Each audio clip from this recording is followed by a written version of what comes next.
If there's anyone who thinks that only human beings can feel emotions like sorrow and grief, this footage will change your mind.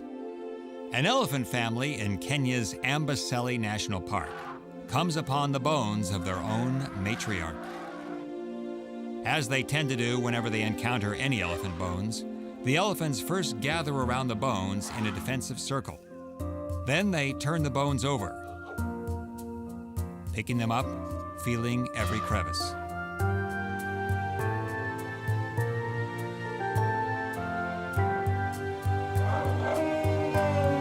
After this, they touch the bones with their hind feet.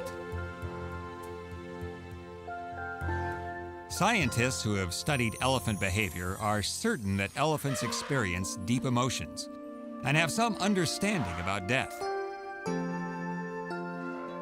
Everything about the way these elephants are grieving here proves that point.